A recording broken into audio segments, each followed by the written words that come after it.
Today is February the 12th, Friday, and it's the opening ceremonies for the Olympics are going to be starting this evening. You know, we've all been very concerned about the Olympics and what could be happening with that and what's going on with the New World Order. If you want really like a great just lowdown on all the weird and suspicious things that are associated with the Olympics, I'd recommend you go to deprogram.net and check out this article.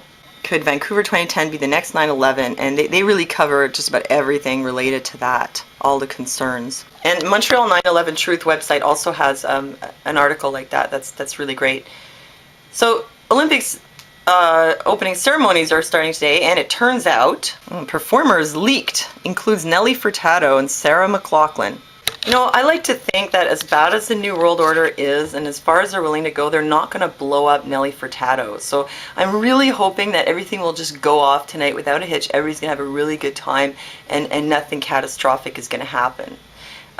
However, there are some concerns about the Olympics security. I mean, as you know, but here's another one. You may have seen this article from CTV News. Top electrician dismissed weeks before Olympics. Okay, well, it turns out that the chief electrician, Ark Tsisarev, chief electrical inspector and electrical safety manager for the city of Vancouver, was dismissed last month. And they didn't have any reason for dismissing him. They just eliminated his position. It just no longer exists. Budget cuts? But, you know, you think this is pretty crazy because you have the Olympics, you have all these people that are going to be there, our governments, everybody's saying that, you know, it's a high risk for a terrorist attack, and you've got all this crazy wiring going on at the Olympics itself, and you get rid of the top expert. And, you know, it's not only people like me, you know, paranoid nuts who are worried about this. Electricians demand meeting from City Hall. This is also from CTV. A group of BC electricians is demanding time with Vancouver officials to discuss the dismissal of the city's chief electrical inspector just weeks before the start of the 2010 Olympics. Because of course, it's, you know, it's totally insane to do that at a time like this. Well, what's going to happen? You know, something's going to happen. There's going to be some incident, and then you're going to be like, oh damn, we didn't have anybody who could deal appropriately with the situation. We didn't have anybody who had the right kind of expertise, and that's why we didn't handle it well. You know, like they always do. Well, we weren't ready for this. Well, you didn't have to fire the guy just before, you know. That would have been, that's imprudent, I would say. And here's another thing to worry about. Cyber Shockwave, next attack, 3 days, 19 hours, 57 minutes, and 41 seconds, okay? Why is the Bipartisan Policy Center doing this? This is what they say. Bipartisan Policy Center has created Cyber Shockwave, a simulated cyber attack on our nation. To defend against this attack, a working group of high-ranking former White House, cabinet, and national security officials will come together. Their mission? To advise the president as the nation grapples with this crisis. So that's like right in the middle of the Olympics. They're doing this drill based on a cyber attack, like the cyber tsunami that I mentioned in my other video. Is it cause for concern? Well, a lot of people were really worried when they did NLE 09 in the States, you know, having foreign troops on soil. I mean, obviously this is all mounting up, like adding up to eventually something, you know, really bad, but my view on it is that it's always very slow and incremental, and nothing, you know, radical and catastrophic is going to happen overnight, and you know, the entire sky will fall. But, you know, could something happen? I guess it could. Or it could be just a drill. But I guess we'll just have to wait and find out.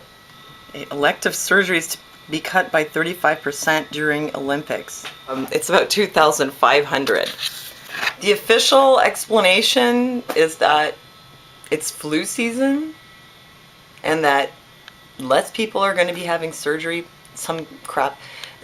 The official criticism on this is that it's because they'll just do anything to cut any kind of services, to cut costs, which is very possible because that's what we have in Canada. You will get taken care of eventually, but it is hard, and there's a lot of waiting lists, especially with elective surgeries. But of course, with this thing, the more paranoid among us might think they're trying to free up the emergency rooms to make way for the casualties of the false flag. But, really, and it could be, but probably it's not. Probably they're just cutting costs like they usually do. Here's another concern about the Olympics. 2010 Winter Olympics opening ceremony. What about Vancouver's wholeness? The host city curse. That's what they're talking about. Apparently, the Olympics was supposed to cost $660 million, but it has exceeded that by $5 billion in unwanted public spending. Like maybe buying all those VIPs free tickets. Maybe that's why they're cutting down on surgeries, to make up for all this money that they've lost. But in any case, it's already becoming a money pit. And this article, they're talking about the homeless. People who do Olympics don't like to have homeless people around because they look poor and dirty, and it doesn't make the city look very good. So what they do is they try to get rid of the homeless people. They kick them out of their low-cost housing. They were living in rooming houses and stuff. And then what do you do with them? Because if you have them on the street, that's even worse. So they decided to bus them to other towns.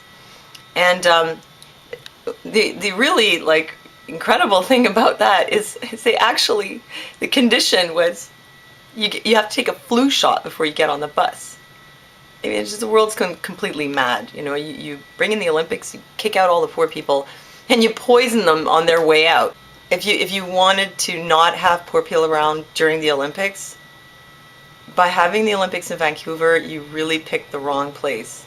And you're going to have your work cut out for you now, trying to get rid of them. Of course, I'm not for this. I think it's terrible. I think they should just leave those poor people alone and deal with it. I mean, that's the fact. That's what Vancouver is. You can't just take people and uproot them, give them flu shots, and send them on their merry way.